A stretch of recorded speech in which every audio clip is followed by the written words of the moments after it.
Thank you very much for the introduction, and welcome everybody this morning. I'm so happy that so many of you appeared on the second day in the morning in an early hour. This panel serves to fulfill one of the roles of this conference is to join to the European discourse on the Conference of the Future of Europe. The title of the panel itself says a new vision for Europe, where the EU should be heading.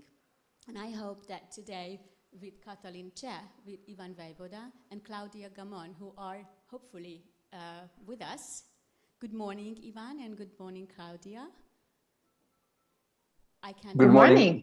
Yeah, wonderful. Good morning. Very nice to see you, and thank you for joining us from the distance. Yesterday we learned that hybrid conference works actually pretty well, so I'm very confident that we'll have a nice discussion this morning. And I also hope that our public will join to this discussion. The Conference of the Future of Europe is supposed to be free deliberation, as I think so. Katalin Cseh is a member of the European Parliament and Vice President of the Renew Europe group, and also member of the panel of the Conference of the Future of Europe, or a delegation of the Conference of the Future of Europe, as Claudia Gamon, who is also a member of the European Parliament, representing the Austrian party NEOS, while Katalin is representing the Hungarian Momentum Party in the Liberal political group. And Claudia is also a member of the delegation of the future of the Conference on the Future of Europe. And Ivan Vejvoda is our third guest today, who is the former Serbian diplomat, currently acting director of the Institute of Human Sciences in Vienna.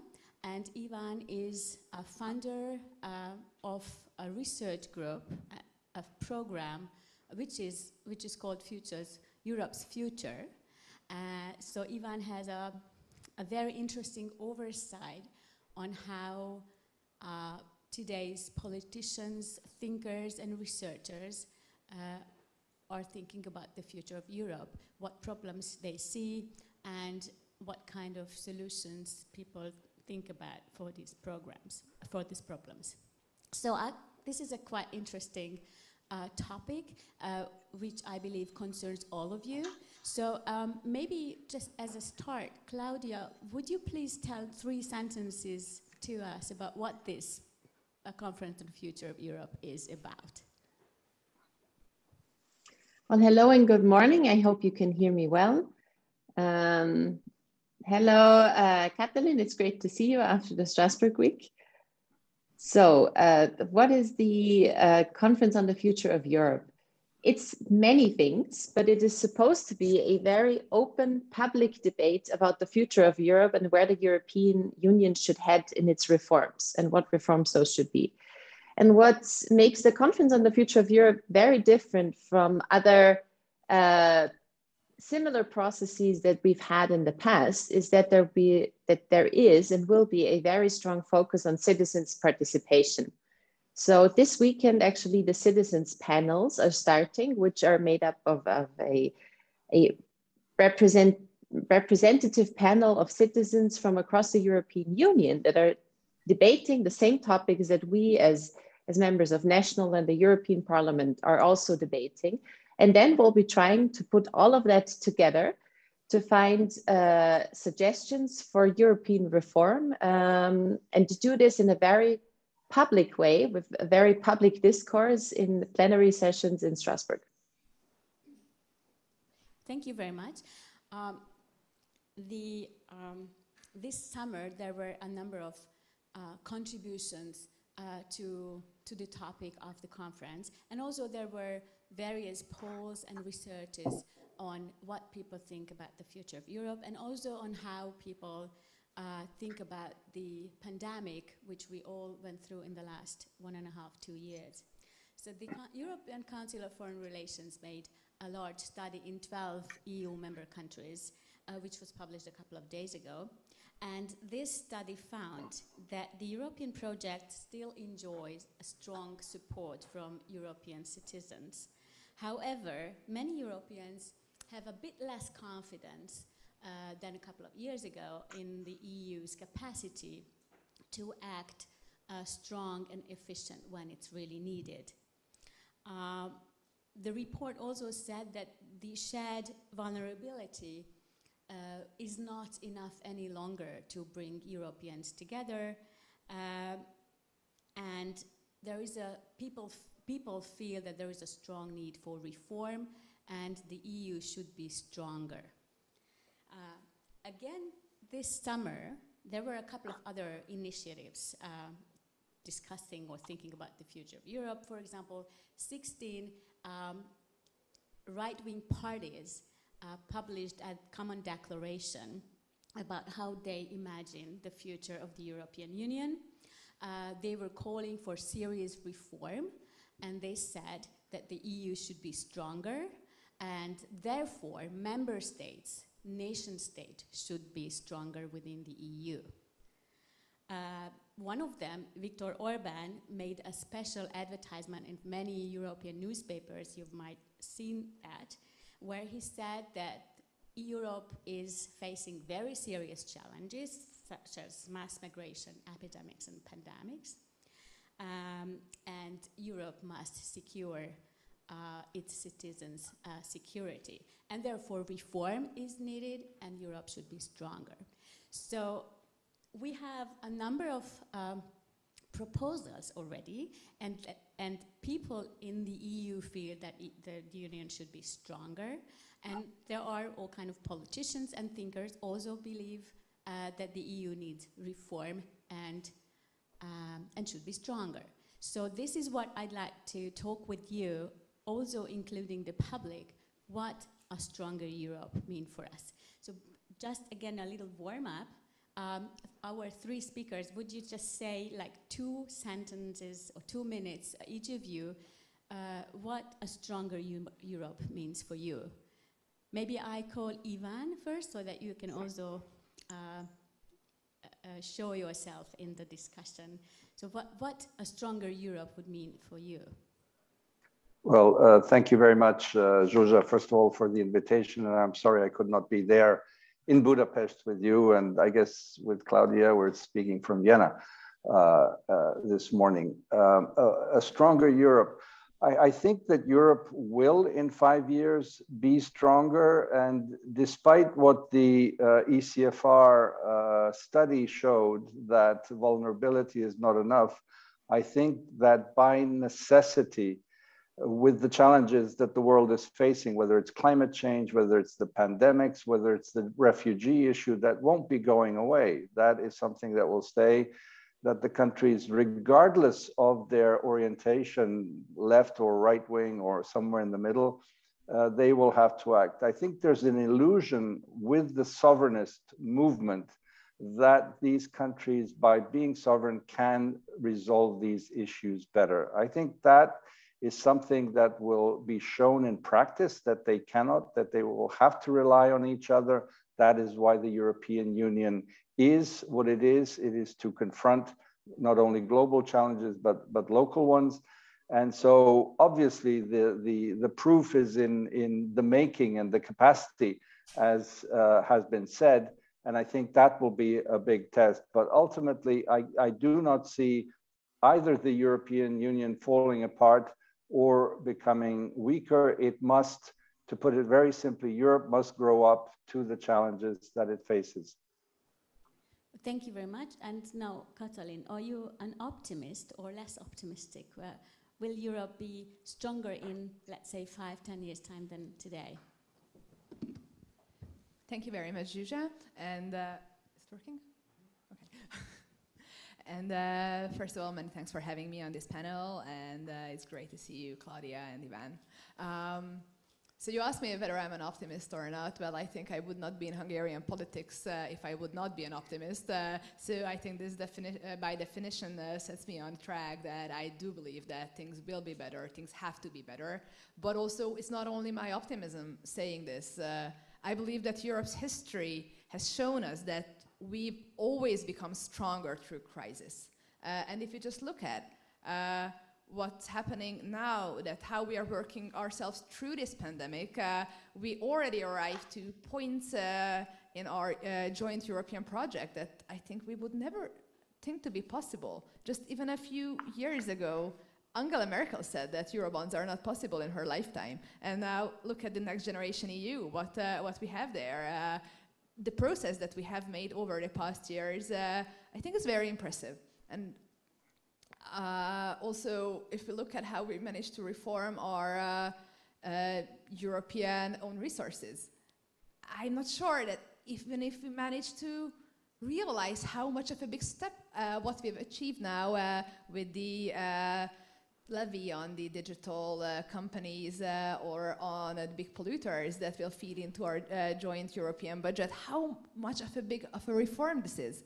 We are so much farther ahead in our stronger and more integrated Europe than just even when I started this mandate. Or look at the rule of law conditionality mechanism, which is like not working perfectly. Right now it's not really working even at all, but we have this. These are so big steps forward that my optimism for the future could not be stronger. And as Mr. Vejvoda said, it's our only chance. If Europe cannot be able to reform itself to an entity that's able to react strongly and quickly to the global challenges we are facing, we won't be able to meet the expectations of our citizens. And I believe that we as responsible politicians, we could never let that happen. So I'm full of optimism. Well, this is really good to hear. And Claudia, are you an optimist or not so much? Or a realist? Oh, I'm actually also rather optimistic because I do agree with what Katalin just said, that the pandemic has been a catalyst for many changes that we wouldn't have seen possible or wouldn't have thought possible before that. Because once it's necessary, change can happen rather soon if it's absolutely necessary. And I do think that in the past, we had never seen the necessity to really make Europe work for its people. And that is something that I do believe is what people expect. And it's not about whether whether we see a common vulnerability in different parts of the political system and different aspects of it, but that Europe actually has to deliver. It has to work. And the last year has really shown us parts where it doesn't work, but where we see it much more directly because it affected people so on a much more personal level than it would otherwise. Because oftentimes European politics are very far away from citizens, not in a way that it happens in Brussels and not elsewhere, but because the time that it usually takes for any European law to take effect, to actually be noticed by people, where afterwards national politicians can complain about what has been done in Brussels, is usually really long. And in the last year, people were actually rather surprised when it comes to different COVID measures, or why is it not being done on the same level on many member states and being coordinated better. People were thinking, how is this not something that's been done on a European level? How is that possible? Because it doesn't make sense. And I think this has been a catalyst for many people to see the advantages of being a stronger Europe in a global world. Because when we act together, we can actually make Europe work better on a day-to-day level for its citizens. And I think this is what people expect.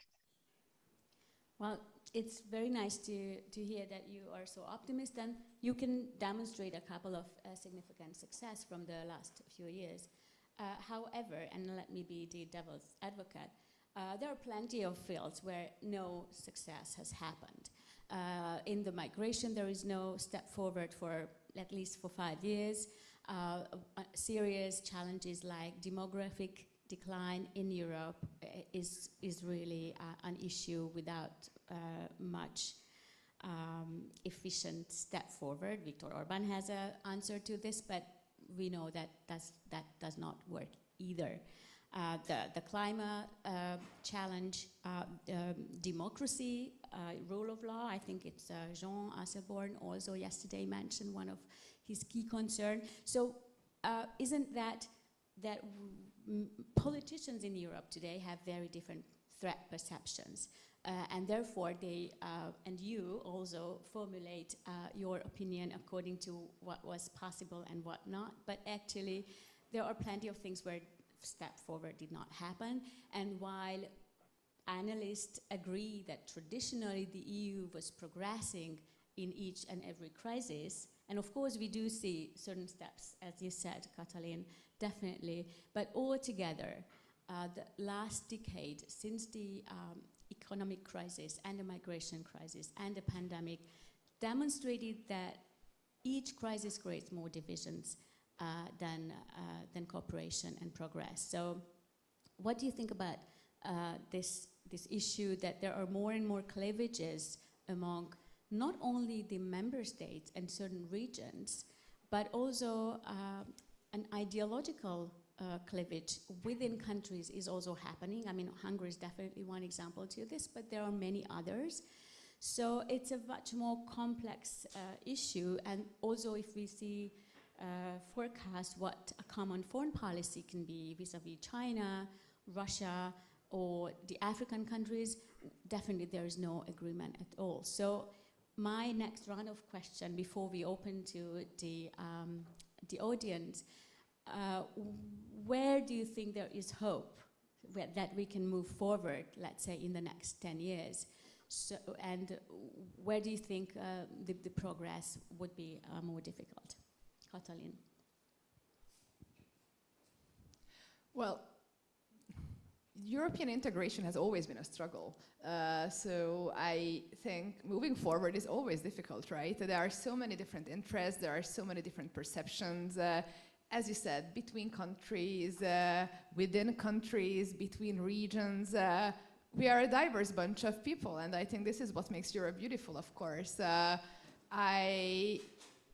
I'm an optimist, as I said. Of course, I think that there are some areas where we have to overcome quite a lot of historic baggage to deal with. However, I think the challenges of today makes it very inevitable to even address some of these sensitive questions.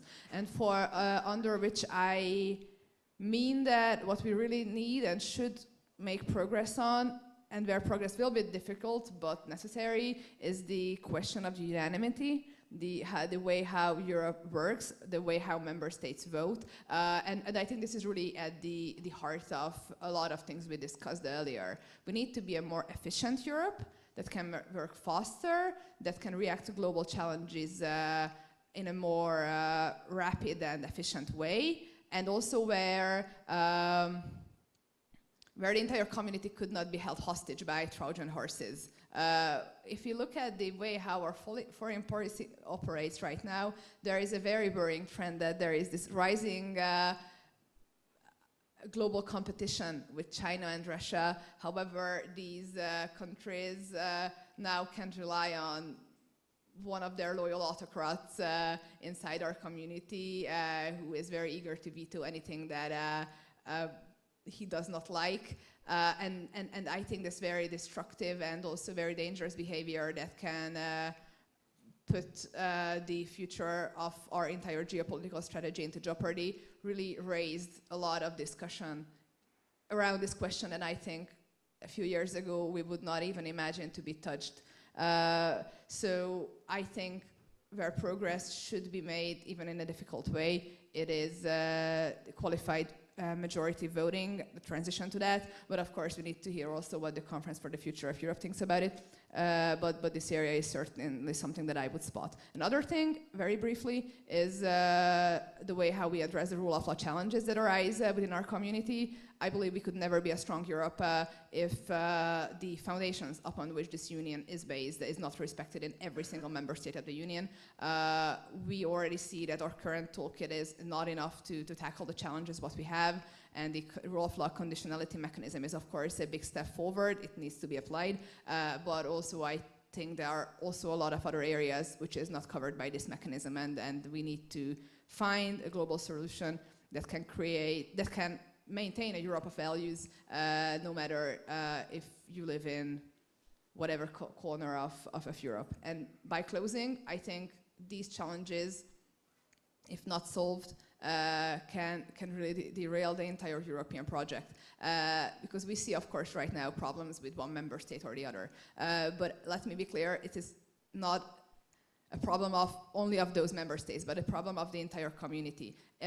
We might, and I'm quite hopeful, for instance, that next year Hungarian opposition will be successful at the elections, so that Mr. Orbán's vetoes probably would be gone in council. But if other member states see that this is a viable way to move forward, that it is tolerated within the community, then more and more and more member states will get the idea that they can operate in this manner. The backsliding will continue if Europe does not have a global answer for this decline and destructive behavior within the community. Then we will see more and more mini Orbáns growing up in every single corner of our union. So this is, I think, something that we have to tackle so that we can create a strong Europe, a more integrated Europe that works together and not works against its own internal causes for the pursuit of short-term national political victories. Thank you very much. So you believe a stronger Europe is a more integrated Europe, and then you demonstrated as a couple of examples where difficulties are ahead to achieve this. So Claudia, what do you think? What are the easy and difficult fields to move on? I don't want to repeat what Katalin has said, but one important point that she made also on the rule of law is that I very much believe that it is not a standalone issue. And I very often see some people saying how why is it so important also, for example, for our political group Renew Europe? Because I believe that the rule of law issue is not standalone because it very much influences the quality of political decisions in all the other fields. It is a precursor to making sure that the European Union functions in every way, in every decision that we make, be it from taxes to climate change to whatever else. So that is why the rule of law question has to be a priority to solve, that we can really proudly say that Europe is still a Europe of values, because those values also guide the decisions that we make in many, many other areas. However, I don't want to be misunderstood, because while I am an optimist that things will change for the better, I'm also a realist, saying that I do think that they will change for the better, because the situation right now is actually pretty dire, because Europe is not performing well, neither on foreign policy, not on climate change policies. We have great goals that we set for ourselves. However, the way to achieve those goals, I'm not sure whether or not we are on the right track.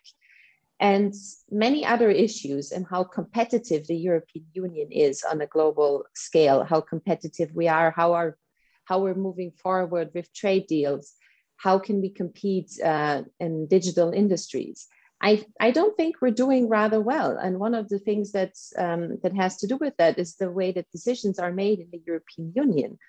And if we don't use the next decade as a decade of reform for our institutional processes, for the decision making, also for the speed at which decisions are made on the European level, then I do fear that after more or less losing out on the digital changes and where digital industries are positioned in the world, the next thing that we are at risk of losing out is the green transition, and where the heart of the green economy, of the global green economy, will be situated. Because what Silicon Valley was for the United States, I do believe that we as Europe should have the center of green technology, of the green economy, of green job growth in Europe.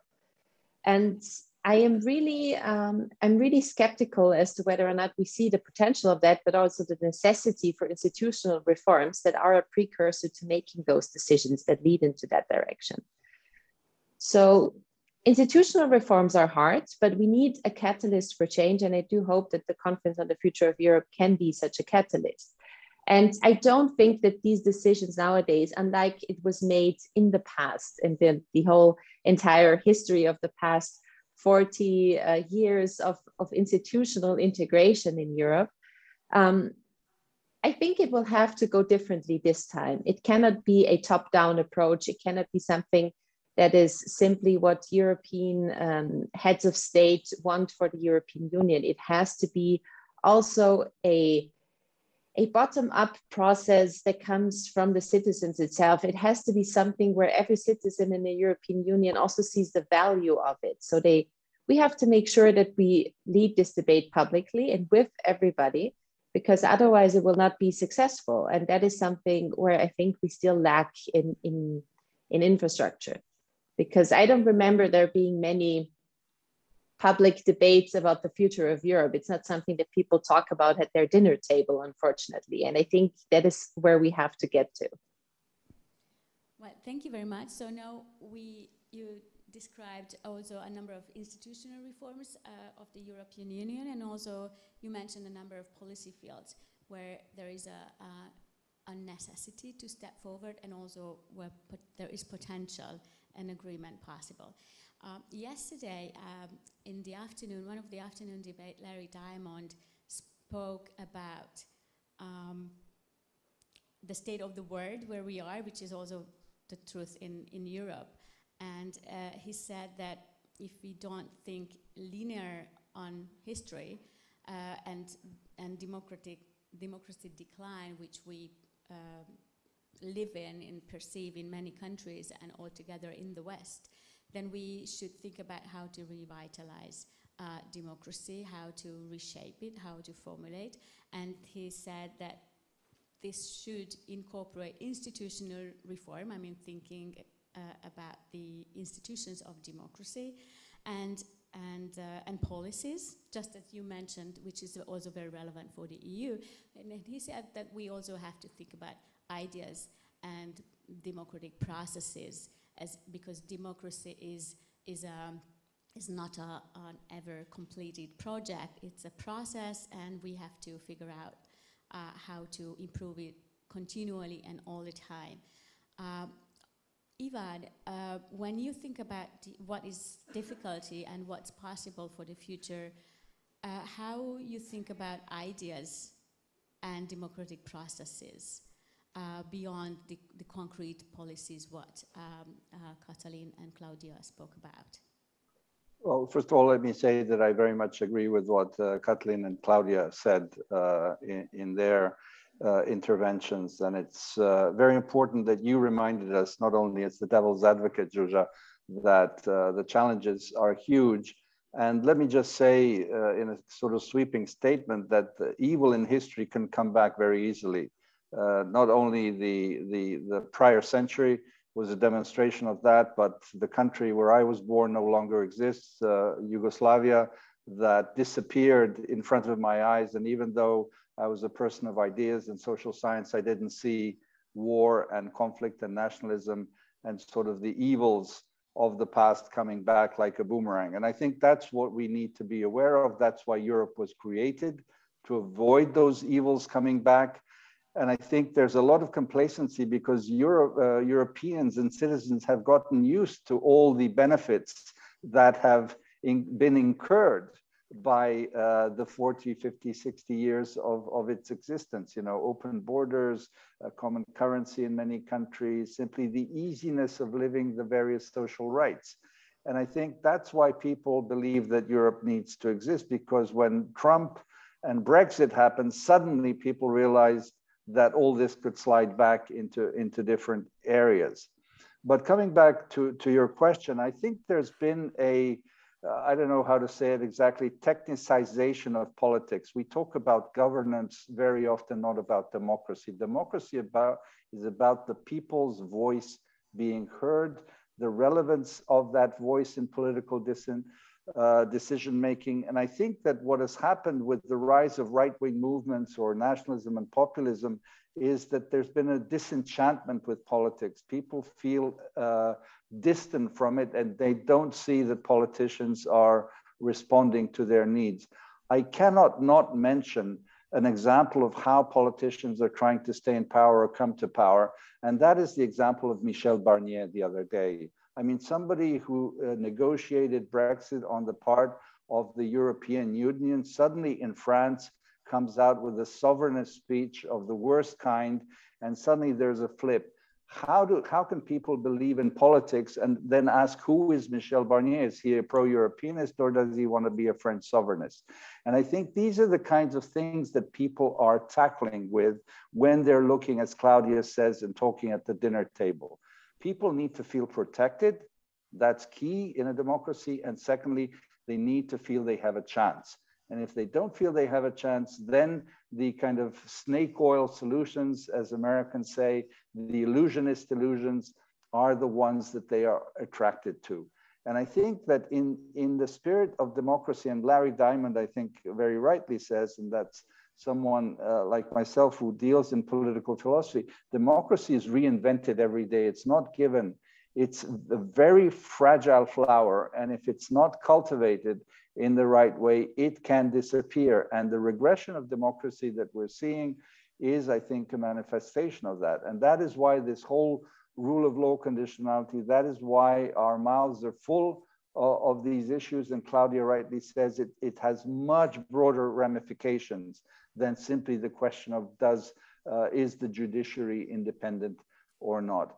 And if I can add, Zsuzsa, because this is about the Conference on the Future of Europe, the region where I come from, the Western Balkans, I believe it's been a big mistake on the part of the conference not to include these countries in this conference, even though we can send emails and propositions to the conference. But if it's about the future, and if it's about a continent coming together, and one need only mention the Balkan route, where this region was an integral part of the decision-making on how to address the refugee issue, then I think we need to be comprehensive.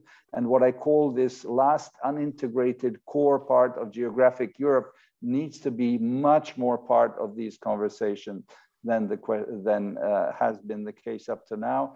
And I will also underscore, we need to move to qualified majority voting, because the strategic relevance of Europe will be lost with our declining demography, which you rightly said, and our aging populations. We will need people coming from other parts of the world to do the jobs. Thank you very much. Well, we have already a set of ideas and various kinds, and now I'd like to open the floor and wonder who would like to make a comment or a question. So we start there. I don't see you, I'm sorry, even if I know you, yeah? And then we will continue with you. Yeah, there are two questions first. Thank you, Zsuzsa, thank you for Would the panel. you please introduce yourself? Thank you. My name is Daniel Barta, and thank you for the panelists. I would have a question, and I would answer your very first question, and what Europe should do and not do. And I think what Europe should do is not let another big citizens consultation to fail. I think it's very important. And the question would be for the panelists is, what will you do to save the conference on the future of Europe? And the reason I'm saying it, let me give a very short description of that. If you go online and check the homepage, official homepage of the Conference on the Future of Europe, it had so far 100,000 even participants, 40,000 endorsement, and 7,000 ideas in about 5 months since it was launched, and only a few months left. So if these numbers are correct on the official page, that's very sad, because you don't need a group of conservative parties to derail the process. You only need a very small group of far-right parties to derail the process, and then they can claim, if you disregard their opinions, that the European Union has a huge democratic deficit, it disregards the citizens' opinion, and the big institutions once again had rewrite the will of the people. So what will you do in the remaining months to save this process? Thank you. Okay, so please go ahead. Yeah. Yep. Thank you. Ralf Leonhardt, I write for the daily paper Tageszeitung Taz in Berlin. I when we speak about the future of Europe, I was a bit surprised that nobody except Ivan at the end indirectly addressed the upcoming expansion of the EU, which may change the character of the Union altogether, taking into account that most of the governments or the ruling parties are much closer to Viktor Orban than, say, Angela Merkel in their understanding of politics. So we may have a Europe in a few years leaning much more to the right and to populist mechanisms. Are there any mechanisms being elaborated before those countries join, that something like in Poland and Hungary, just with a change of a party in government, democracy can be dismantled, and with that the entire European Union? Thank you. Okay, thank you very much. Very interesting question. So we take one more question there, and then I will give the floor to the speakers, and you can pick up some of the questions. You don't have to answer all of them as you wish. Good morning, Omar Al-Rawi. I'm elected member of the City Council of Vienna. I think one of the challenges we have to deal with the European Union in terms of their institutions for the future will be how to implement the rights of regions and cities within this institution. We know we have the Parliament, we have the Commission, and we have the Minister Council, but we know that more than 50% of the citizens in the world are already living in cities. Within 2050 will be maybe 2/3 in the cities. And the results and the decisions are taken. Well, there is the Ausschuss, the Commission of the Regions. But as a fourth column in building this European Union would be really very, very interesting to give the cities the chance to do that. I think that in terms of the future, with combating nationalism and trying to have the people in the urban area living, they have to have the chance because there's a lot of decisions taken in the European Union that at the end affects the cities. For example, in terms of budget cuts, I don't know, with the stabilization pact. There's no difference making if these cities are investing in projects of the future, building universities, hospitals, all these things that they should be not taken as a debt because there's investment on the other side. And I think this is a big challenge for the future in terms of thinking that a lot of conflicts in the world would be easier solved if the city diplomacy is working.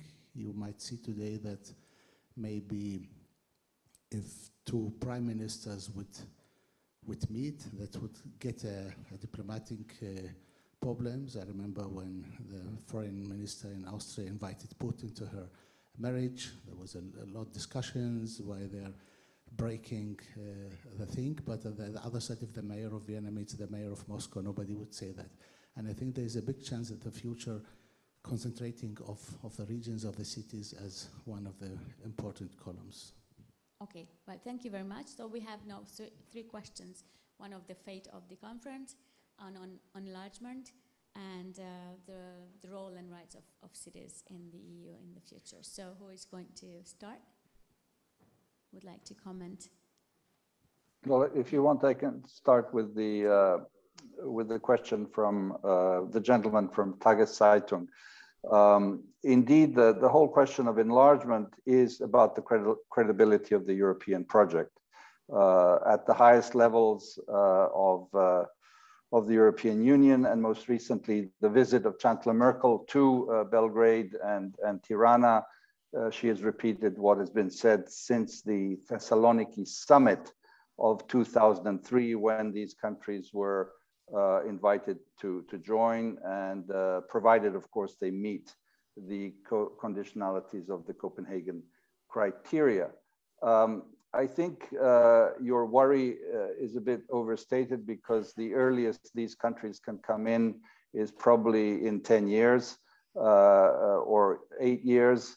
And Europe will certainly, hopefully, address the issue of the rule of law in Hungary and Poland. And in fact, that is a problem, because the various governments, which are at different levels from democratic to authoritarian trends, one cannot generalize for the 6 countries that compose the Western Balkans, but they're closely looking at how the European Union, how the key member states are addressing the backsliding of democracy.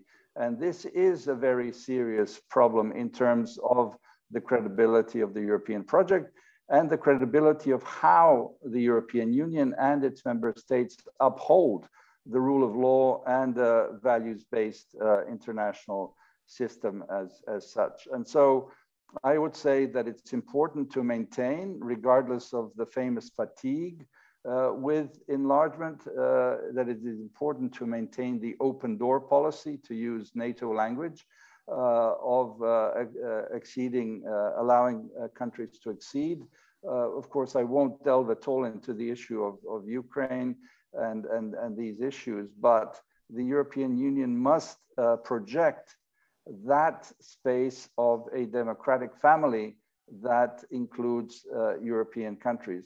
And just let me add one word on this issue of, and maybe we will have a chance, but I'd like to say that it is important that Europe, whether we like the term strategic autonomy or not, we need to find a way in which the defense capacities, security and defense, has a much bigger role, because again, that's part of what I call the growing up and waking up to the reality that Europe needs to have its own capacities in the defense field, much more than has been the case up until now.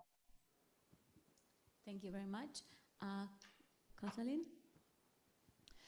Thank you. So 3 topics were raised. Very briefly, I would also like to start with the Western Balkans. So I myself, I'm a very big believer in the necessity of enlargement. I think enlargement is one of the strongest, no, it is one of the strongest geopolitical area where Europe can exert influence. So I do believe in enlargement, but the problem is very right that you raised, that we need to put our own house in order. And the question of the rule of law, as I said before, it should be really looked at as a generalized problem on like how to solve these issues within our community, not to solve it like in this country or that country, but or how to create a European framework which would not allow for any country, be it new member states, old member states, any member states, to fundamentally divert from those values, those laws that the Union was founded upon. So what I mean is a good and well-functioning conditionality mechanism, a European Public Prosecutor's Office. I would believe that more capacity for Europe to have a say in things like media freedom, for instance, judicial independence. We really have to move away from our current status quo, which just leaves way too much up for political processes happening in one country or the other. It is our joint European interest to have a good and well-functioning and solid framework which would guarantee the same rights for every European citizen and would create the same obligations for every leadership as well, in exchange of membership in this very exclusive and very coveted club. Also, the selection process really has to keep the standards that were set very high on the agenda, and we must move forward with with this internal rule of law consolidation process very quickly. The question about cities, I very much agree with the problem that was raised. In the Regional Development Committee, I'm actually rapporteur on a report on the future of cities, and I think that we have to change the perception on how Europe looks at local governments and realize the transition that has happened globally, where some cities, some municipalities are sometimes size of a country. The demographic divide within a city is sometimes as big as it is within a country. So I think we should have significantly more direct funding revenues that would get to cities from Brussels without having to go through the central government. We need to give more power, more weight to cities in terms of diplomacy. But this is really a challenge that we have to tackle in the very near future.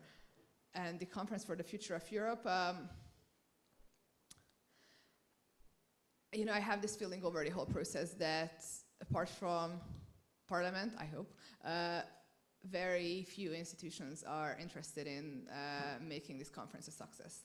And also if you look at the participants, the geographic divide is very, very deep either as well. And right now we are indeed in a very difficult trajectory. What we politicians have to do, should do, of course, is to empower people to take part, to spread the word, to bring out the message, and then later on, when the results are in, not to let it turn into a listening exercise, but try to push for real reforms based on the inputs. But of course, these inputs have to be representative. So with a low turnout, you are very right. Extreme ideas can take hostage the entire process.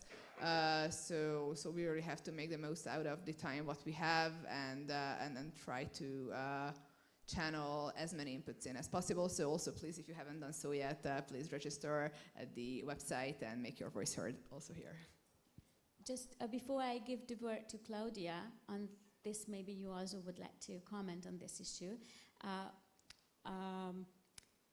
Yesterday, again, I'd like to link this discussion to several of the yesterday panels, and I think that we agreed that democratic renewal is an experiment. So if we regard the Conference of the Future of Europe as an experiment, the contribution, the bottom-up process is mirroring the top-down process. So if you say that the commitment from some of the institutions is not very strong, obviously that also reflected from the bottom-up. But as an experiment, isn't something really interesting, or can this be an interesting process?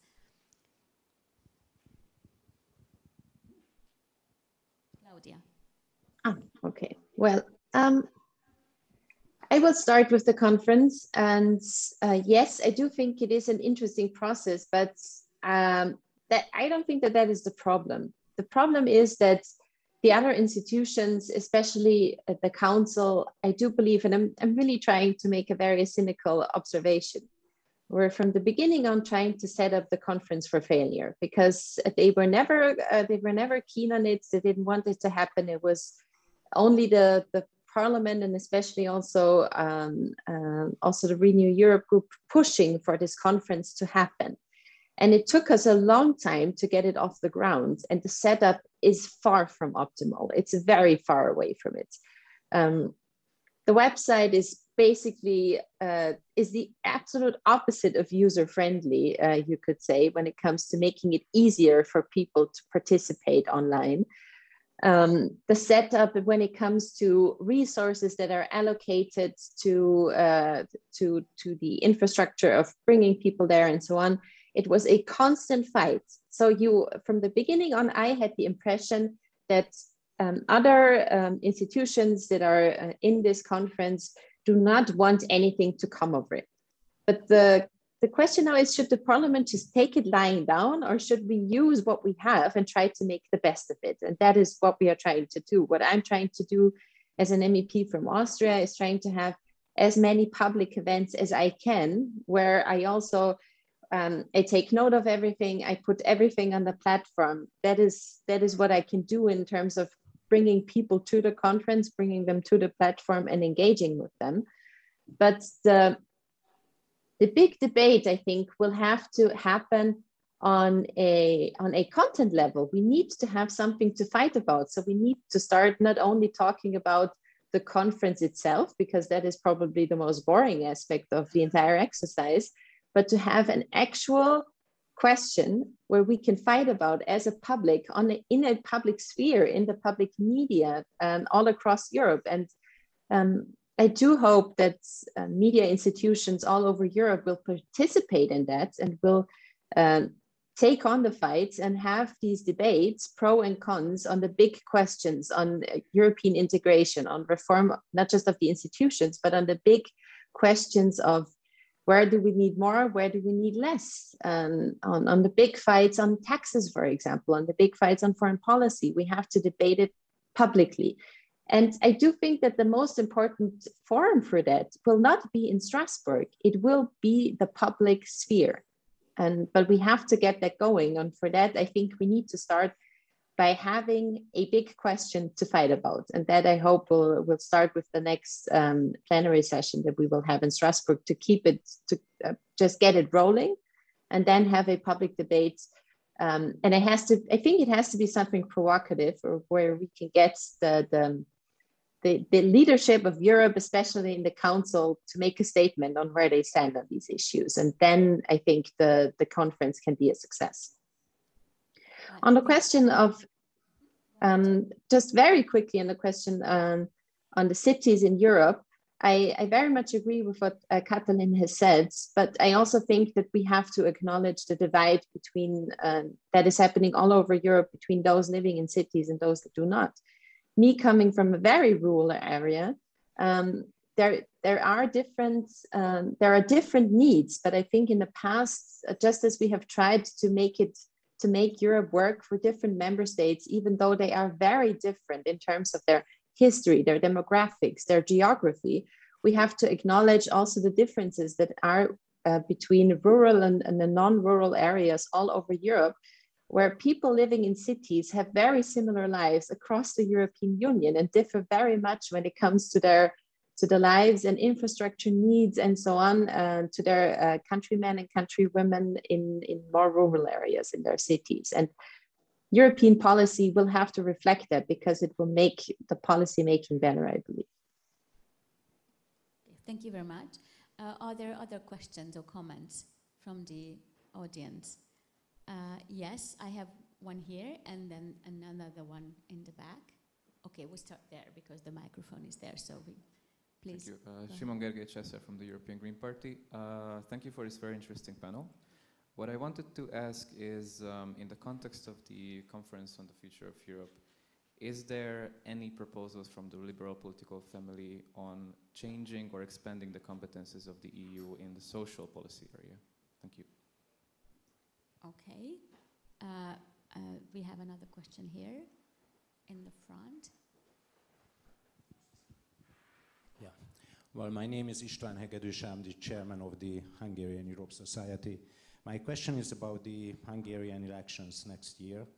And I think it's very much related to the topic what you have already discussed. Namely, I don't know whether the opposition, the so-called united opposition, including Momentum, would try to focus on European issues this time during the campaign. I mean, there is a real cleavage, as we all know, between the government and the opposition regarding the EU as a whole. And the rhetoric of the Hungarian government is very often very hostile against so-called Brussels. So my question is, first of all, a strategic one, whether it has a sense to emphasize this cleavage during the campaign, whether it would be beneficial for the opposition to raise this issue and even to sharpen this sort of extreme polarization regarding the relation of Hungary and the region to Europe. And it's related to the second point, whether such a cleavage would bring in to Hungary again the issue of the EU, a sort of Europeanization as a mission for the future, whether the opposition and Momentum would like to emphasize this for the future of Hungary and for the future of Europe, the issue of Europe to Europeanize a national election this time. Thank you. Okay, any other? Yes, please, here. Peter, here we have a contributor. My name is Dalma Bajro, and I want to refer a little bit what Ivan said about securing defense capacity in Europe is necessary. My question is that how much Renew Europe focus on the digitalization or artificial intelligence, special for military use, and killer robots and drones and other weapons. Thanks a lot. Okay. Any other comment, question? If not, then this is going to be our last round for all the speakers. So please, when you respond to one or the other question on all of them, also kind of conclude your comments on whether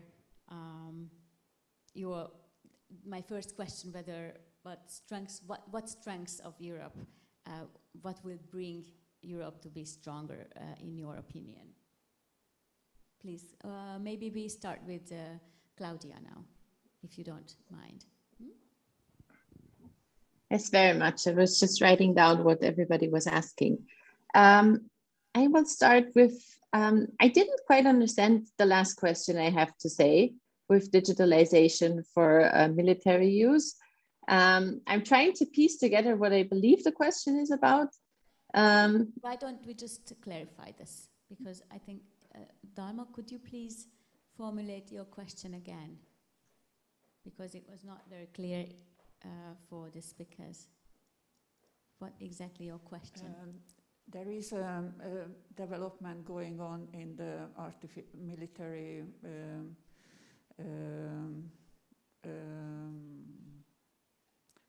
field, and special focus on artificial intelligence using for military.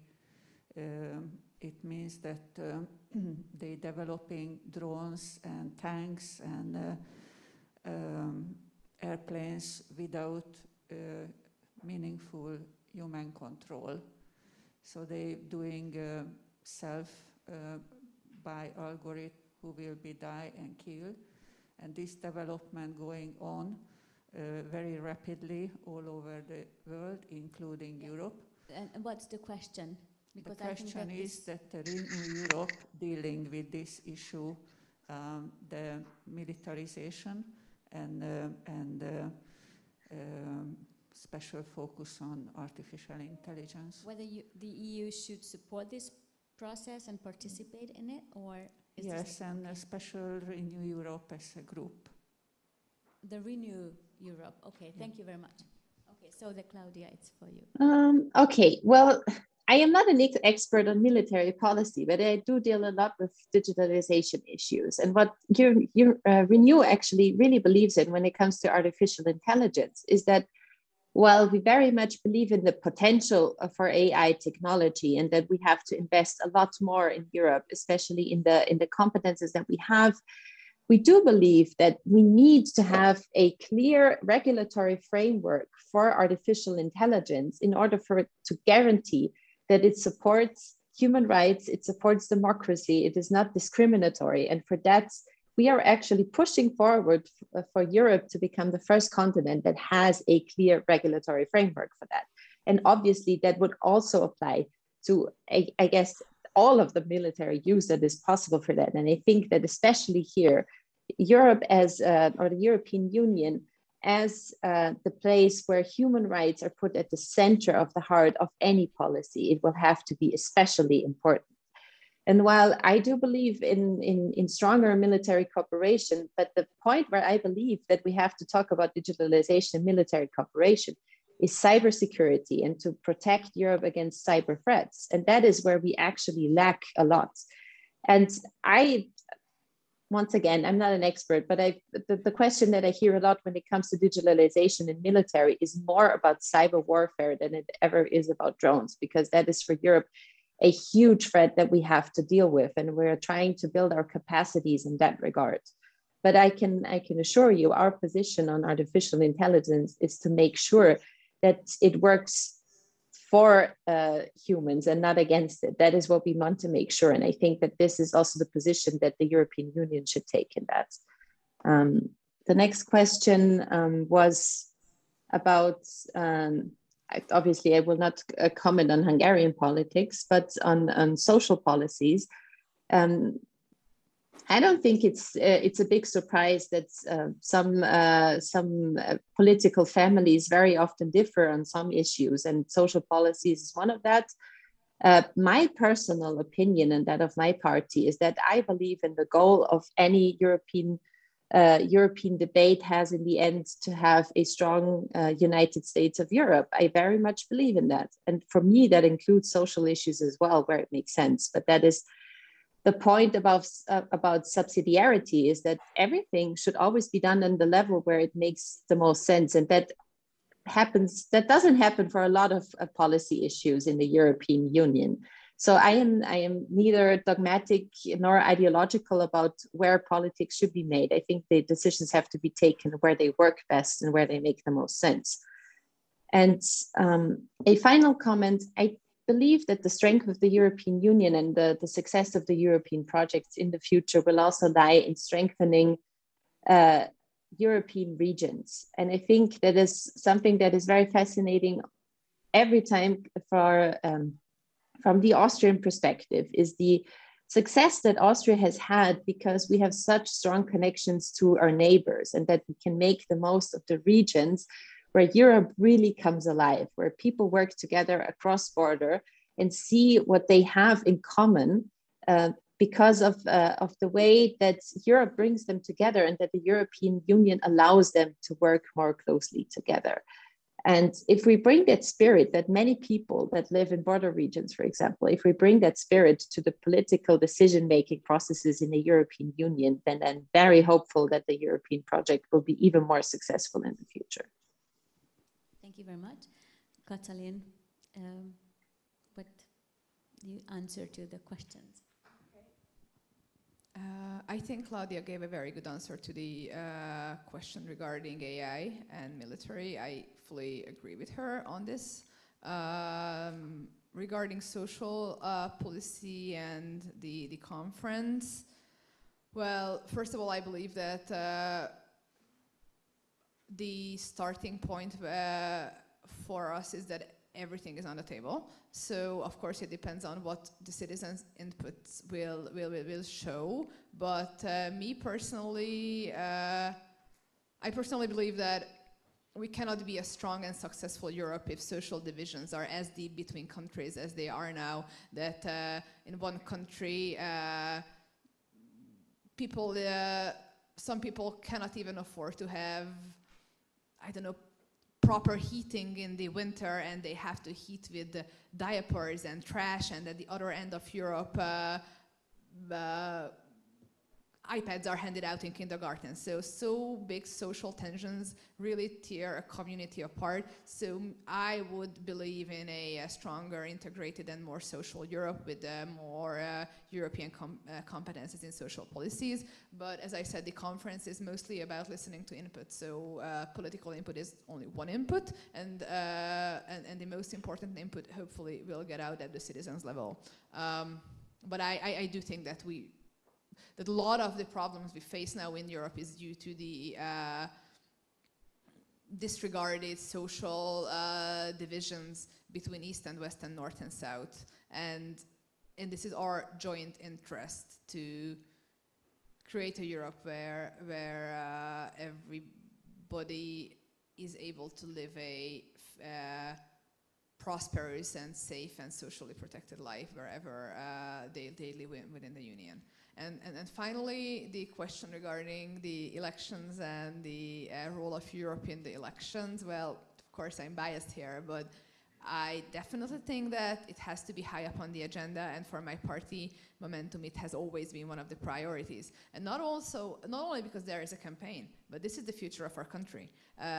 Whether we want to be in the periphery of a disintegrated and weak Europe of nation states where we fight with our neighbors and where we just like step on each other's feet and the world just passes us very fast. Because this is the Europe, what Orban wants. A Europe of the past, a Europe of tensions, a Europe of divisions. And I believe a successful Hungary and also a successful Europe has to go the other way, towards more integration, more cooperation. And we Hungarians, we have to be the heart of this cooperative project. We need to introduce the euro. We need to introduce the European Public Prosecutors Agency also within our borders. We want to be the drivers of change and not the blockers of it. And I also think that we Hungarians have a particular responsibility in Europe. We were the ones where the illiberal decline started, so we have to be the ones to stop it, also for the sake of the entire union, but also for the sake of our own country. And to conclude, I think this is really the big question we face in Europe. Stronger together or weaker when separated. And for me, there is only one answer to this question: an ever closer union, as it's so often said. And I have to say that we Hungarians have a very big chance at our hands right now to change the trajectory of our country next April, and also to change the trajectory in which this country participates in European debates and discussions. And I hope that starting next April, we will not be on the destructive side, but we will be a part of that group that constructs a strong and prosperous and global and geopolitical Europe. Thank you very much. And finally, Ivan, your final word. Yeah, thank you. On social Europe, again, not to repeat Claudia's and Katalin's word, but this is essential. We must remind ourselves that the whole democratic tradition that we stand on is that of the Enlightenment and of the modern democratic revolutions: liberté, égalité, fraternité. And equality, social equality, or the chances for social equality have been fundamental. If people feel that they are not entitled to a decent life where they can provide the minimum for their families and more, then the European project is really not doing what it is supposed to do. So a strong social Europe is fundamental to go against the right-wing populist nationalist policies that are rearing their ugly head in front of us. On Istvan's question, obviously, Katalin replied to that, but let me look at the broader framework, because I also cannot comment directly on Hungarian politics. I mean, take the example of Emmanuel Macron. Whatever we think of him, he won the election in 2017 on a strongly pro-European and strongly optimistic ticket. And I think that is a rule book that many progressive, forward-leaning, pro-European politicians should take their cue and not shy away from doing that, regardless of all the difficulties. And God knows there are many in Europe, and the various ways in which European politicians are shunning difficult decisions. And that is what we have been talking about here. So I think that is a good proposition to have a strong European argument when one goes forward, and to remind people what we have thanks to the European construction. Clearly, the Hungarian election will be one that will be very carefully watched for all the reasons that have been mentioned. And finally, the German election is crucial to the future of Europe. Zsuzsa, you had asked also in your written paper, who decides here? Well, we have to be realists. It's the Franco-German couple that decides many things about how things go, but it doesn't work if those bigger countries do not bring in the so-called smaller countries and all the member states. In fact, the European Union works if everyone is concerned and feels involved. And thus the future trajectory of the government that will come in Berlin after the September elections will be crucial to that. And I think that the Franco-German couple needs to find, whatever their difficulties, and there's no ideal couple, of course, not even in politics, let alone in personal life, that needs to define these directions. And last but not least, Europe needs to be much more strategic, not only in its thinking, but in its doing as well. Well, thank you very much. I just realized that at the chat box, so there are people watching this panel online, and I didn't see their comments, so maybe the organizers could copy so that we can integrate those comments into the report, because we are going to make a report of this panel and we will put them on the website of the conference on the future of Europe. So that's going to be a contribution with all your comments, questions, worries and promises. And I would like to conclude this panel. I think this is an ongoing debate and discourse, and as the discussion demonstrated, there are a lot more open questions than concluded questions, which also invites everyone here and in Hungary and in Europe to think about all these questions, whether this is institutional or on ideas, because this is a world we live in, this is our future, this is our environment, and we have to move on together with all of you. So thank you very much for Katalin, for Ivan and Claudia to be with us. Thank you very much for your comment, questions and your attention, and enjoy the rest of the day. Thank you very much. Thank you.